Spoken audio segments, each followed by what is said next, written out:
बिस्मिल्लाहिर्रहमानिर्रहीम। अस्सलाम वालेकुम। आज 24 अगस्त है और दिन है जुमेरात का। इमरान खान साहब के हवाले से आज इस्लामाबाद कोर्ट में समातें थीं, सुप्रीम कोर्ट में समातें थीं, लाहौर कोर्ट में समातें थीं। इन सब समातों का अहवाल मैं आपके सामने रखूँगा और ये ज़रूर आपको शुरू में बता दूँगा कि मैं आज सुप्रीम कोर्ट और हाई कोर्ट में मौजूद नहीं था। मैंने वहाँ जो हमारे रिपोर्टर्स दोस्त हैं उनसे जो डिटेल्स ली वो आपके सामने रख रहा हूँ, अहम नुकात आपके सामने रख रहा हूँ और ख़ास तौर पर जो इस्लामाबाद हाई कोर्ट में हुआ उसके हवाले से, और साथ बाकी भी ज़ाहिर अपडेट्स आपके सामने रखूँगा। और अगर आप इन समातों का मुकम्मल अहवाल जानना चाहते हैं तो असदुल्ला खान साहब ने और साकिब बशीर साहब ने बड़ी डिटेल के साथ, और फ़याज़ महमूद साहब ने इनके ऊपर वीडियोस की हुई हैं, तो वो आप देख सकते हैं। खैर, जब आज समात शुरू हुई इस्लामाबाद हाई कोर्ट में तो एक तो 40 मिनट की तख़ीर से ये समात शुरू हुई। हालांकि सुप्रीम कोर्ट ने कल कहा था कि इस्लामाबाद हाई कोर्ट जो है वो जल्दी समात करे ताकि सुप्रीम कोर्ट 2 बजे तक समात कर सके।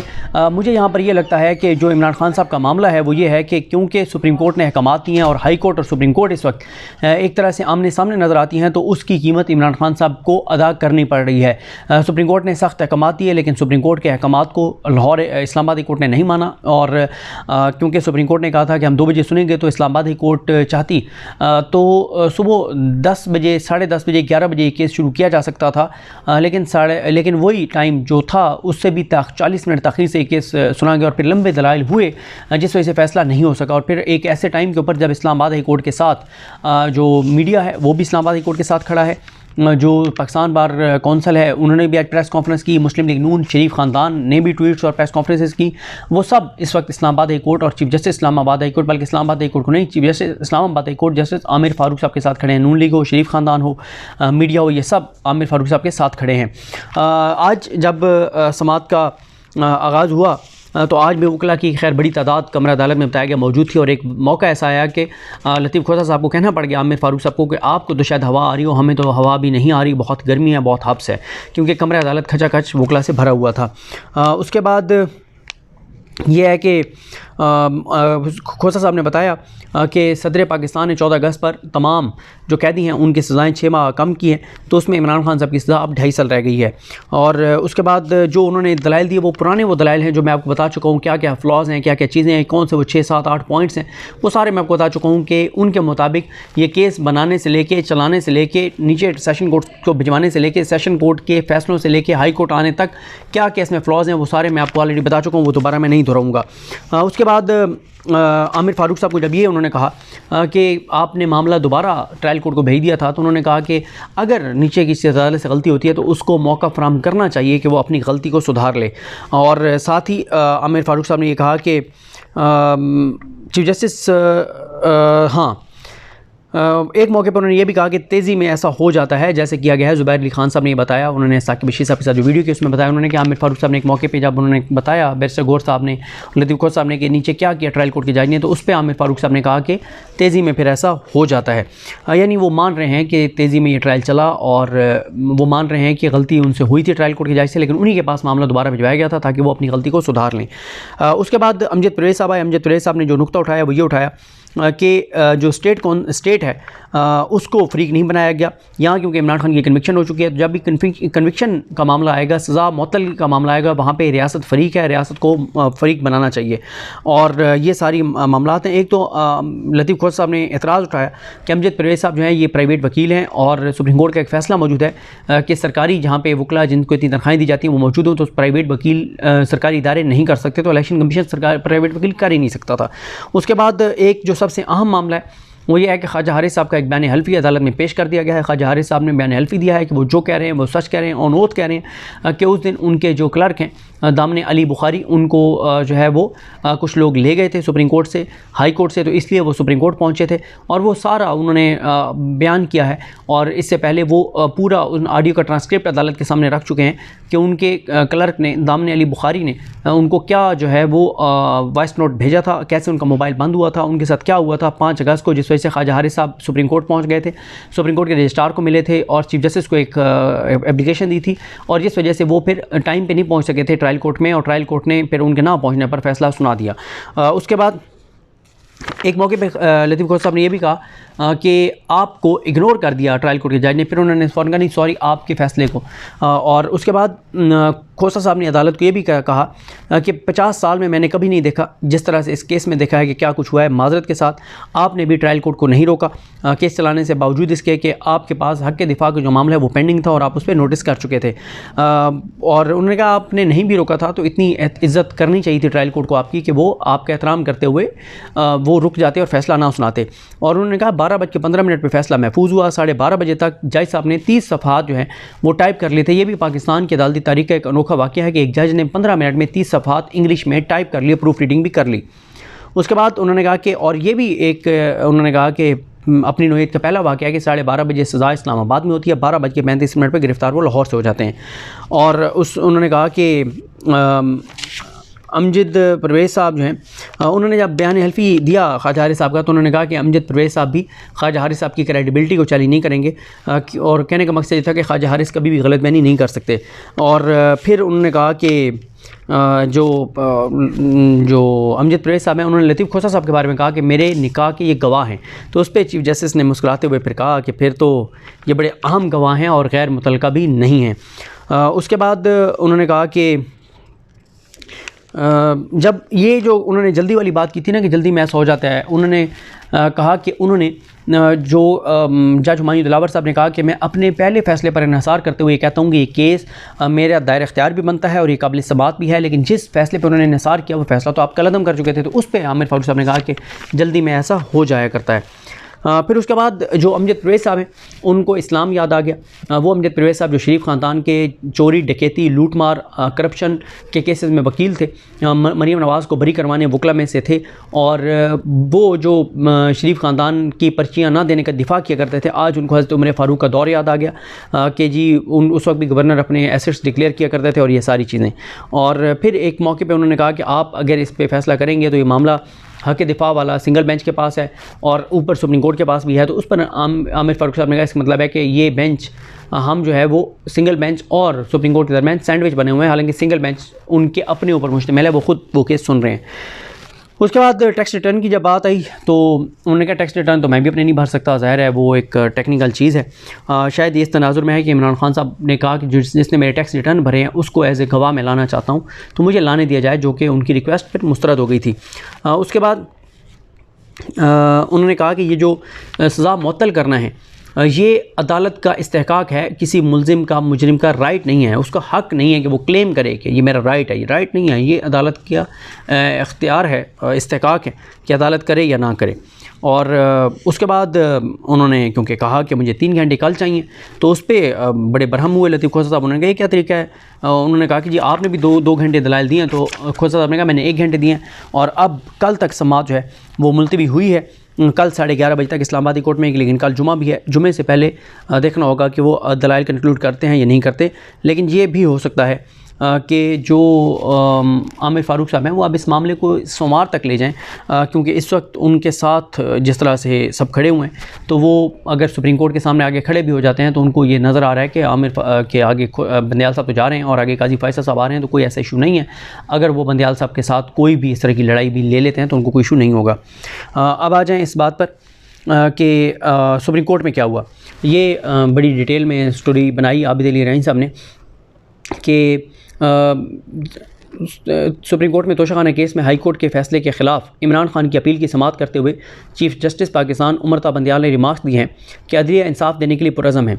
चीफ़ जस्टिस की सरबराही में 3 रुकनी बेंच जिसमें जस्टिस मज़हर अली अकबर नकवी और जस्टिस जमाल खान मुदखिल शामिल थे, उन्होंने समाअत मुलतवी करते हुए करार दिया कि इस्लामाबाद हाई कोर्ट का फैसला आने के बाद जल्द केस सुना जाएगा। चीफ़ जस्टिस ने कहा कि आज के हुक्मनामे में हम जेल में दरख्वास्त गुजार की हालत ज़ार के बारे में पूछेंगे और बाद में फिर जो रिटर्न ऑर्डर है उसमें इमरान खान साहब की कंडीशन के बारे में जवाब मांग लिया गया है अटॉर्नी जनरल से कि 28 अगस्त तक वो जवाब दें कि इमरान खान साहब को जेल में किस हालत में रखा गया है।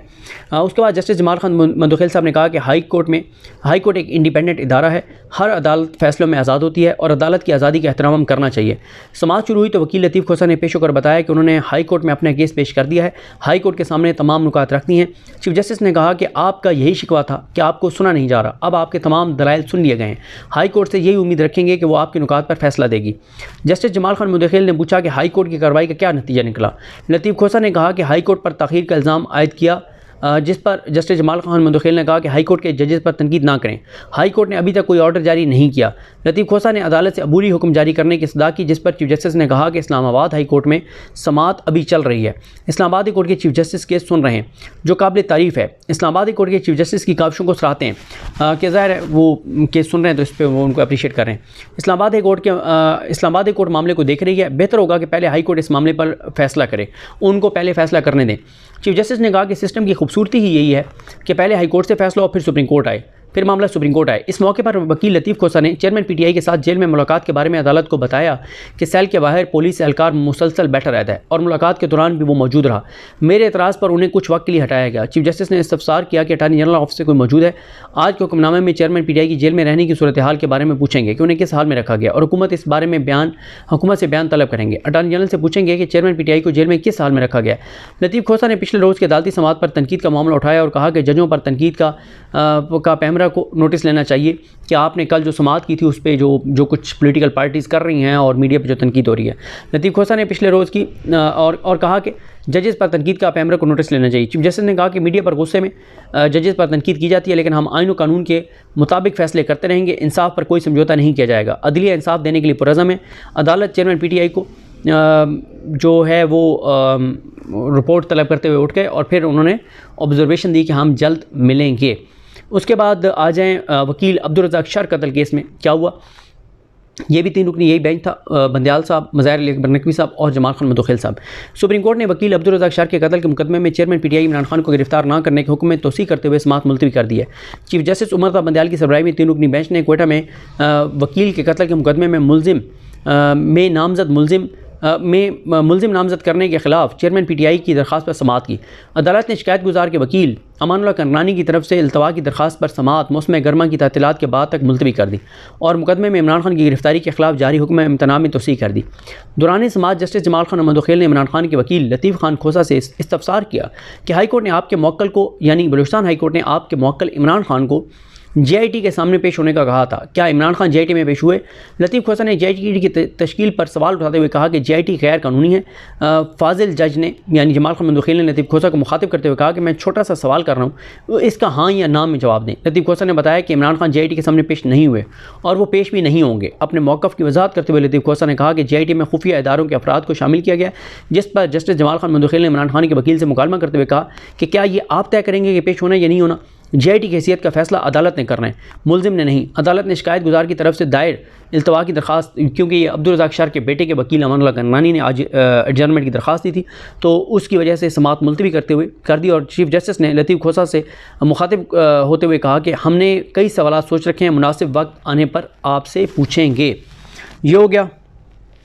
अब आ जाएँ आज लाहौर में भी बहुत इम्पॉर्टेंट था। आज लाहौर में जो है वो क्या हुआ, ये आपको बता दूं कि आज इस्लामाबाद हाई कोर्ट में जब समाअत ख़त्म हुई तो लतीफ़ खोसा साहब बाहर निकले, बहुत गुस्से में थे। उन्होंने कहा कि सुप्रीम कोर्ट के अहकामात हाई कोर्ट नहीं मान रही, हाई कोर्ट के अहकामात ट्रायल कोर्ट नहीं मान रहा, अदालतें बेवकूफ़ हो चुकी हैं, अदालतें अहकामात देती हैं, इमरान खान को छोड़ा नहीं जाता, और ये सारी बातें लतीफ़ खोसा साहब ने कहीं। आज लाहौर में क्या कुछ हुआ? आज लाहौर में ये हुआ कि इमरान खान साहब की ये जो दरख्वास्तें अदम पैरवी पर खारिज हो रही हैं, जो उनके ऊपर केसेस हैं, क्योंकि वो वहाँ पर पेश नहीं हो सकते, वो कैद में, तो उनकी दरख्वास्तें इस बुनियाद पर जो खारिज हो रही हैं, इस को चैलेंज किया है उन्होंने सलमान सफदर साहब ने, लेकिन उस पर एतराज़ात जो है 2 रुकनी बेंच ने बरकरार रखे हैं रजिस्ट्रार ऑफिस के, इसलिए उन्होंने दरख्वास्तें वापस ले ली हैं और अब एतराज़ात दूर करके और दरख्वास्तें कल दोबारा जो है वो दायर की जाएंगी। इसके बाद साबिक़ गवर्नर पंजाब उमर सरफराज चीमा की जो ज़मानत बाद अज़ गिरफ़्तारी पर समाअत हुई और उसमें अदालत ने वकला को दलाइल के लिए तलब करते हुए 2 सितंबर तक मुलतवी कर दी। इंसदाद दहशतगर्दी की अदालत के जज एजाज़ अहमद भुट्टर ने समाअत की और सीनियर वकला बुरहान मुअज़्ज़म जो जूनियर वकील हैं, उन्होंने बताया कि सीनियर वकील बुरहान मुअज़्ज़म जो हैं वो सुप्रीम कोर्ट में मसरूफ़ हैं और इस वजह से जो है वो समाअत जो है वो मुलतवी कर दी गई। उसके बाद एक और केस बड़ा इंपॉर्टेंट था। इलेक्शन कमीशन की जानिब से नई हल्काबंदियों की नोटिफिकेशन के ख़िलाफ़ दायर दरख्वास्त पर समाअत हुई। लाहौर हाई कोर्ट ने वफाकी हुकूमत समेत तमाम फ़रीक़ैन से 6 सितंबर तक जवाब तलब कर लिया है। अटार्नी जनरल को भी मामलत के लिए नोटिस जारी कर दिया गया है और अदालत ने सरकारी वकील को कहा है कि आप आम इंतखाबात की तारीख़ के बारे हिदायत लेकर और हमें बताएं। वफाकी हुकूमत के वकील ने कहा कि 4 माह के अंदर हल्का बंदी होनी नामुमकिन है। इलेक्शन करवाने की आड़ में 30 मिलियन लोगों को इलेक्शन से नहीं निकाला जा सकता। फिर इसी तरह से अदालत ने कहा, जज साहब ने कहा कि कानून के मुताबिक सदर पाकिस्तान 90 रोज़ में इलेक्शन कराने की तारीख देने का पाबंद है। मरदमशुमारी के बाद वकील ने यह कहा कि मरदमशुमारी के बाद हल्का बंदियाँ ज़रूरी हैं। यही मामला सुप्रीम कोर्ट में चला गया, तो इस पर जस्टिस आबिद अजीज़ शेख ने शहरी मुक़सिद सलीम जो हैं वो उनकी दरख्वास्त पर समाअत की और ये नोटिफिकेशन बहरहाल जो है वो चैलेंज किया गया। उसके बाद बैरिस्टर सलमान सफदर साहब ने इमरान खान से मुलाकात के लिए भी जो है वो अदालत में दरख्वास्त जो है वो दायर कर दी है। इसी तरह से जो है वो आज 9 मई मुकदमात में खदीजा शाह समेत दीगर मुलजमान की ज़मानतों पर समाअत। पुलिस ने मुलजमान के मुकदमात में नई दफ़ात शामिल कर दी हैं और साथ ही अदालत ने मुलजमान के वकला को दरखास्तों में नई दफ़ात शामिल करने की उनको जो ज़ाहिर है चैलेंज करने के लिए उन्होंने मौका दिया और जस्टिस वहीद खान की सरबराही में 2 रुकनी बेंच ने समाअत की है और सोमवार तक जो है वो अब कहा है उन्होंने कि हम मुलतवी कर रहे हैं। और उनके जो वकील हैं इनके खदीजा शाह और इनके, उन्होंने कहा कि ये सिर्फ ताख़ीरी हरबे हैं और सरकारी वकील आज भी मौजूद नहीं है। तो इस पर जो उन्होंने जज साहब ने कहा कि बहरहाल हम 28 अगस्त को इसकी समाअत जो है वो करेंगे। इसी तरह से एक और डेवलपमेंट यह है कि इमरान खान साहब को 9 मई के मुकदमात में पुलिस को इजाज़त दे दी है कि एजाज़ अहमद भुट्टर साहब ने कि कुछ और मुकदमात में कि वो इमरान खान को जो है वो शामिल तफ्तीश कर सकते हैं। और ये उन्होंने बताया है कि उन्होंने जो ऑर्डर है एजाज़ अहमद भुट्टर का, उसमें उन्होंने बताया है कि उनको शामिल तफ्तीश किया जा सकता है अस्करी टावर और दीगर मुकदमात में। तो ये सूरत हाल है cases Lahore high court, Islamabad high court, supreme court of Pakistan. मुझे अपने दुआ में याद रखें। अलग नहीं, हम सबका हामी नासुर। अल्लाह हाफ़िज़।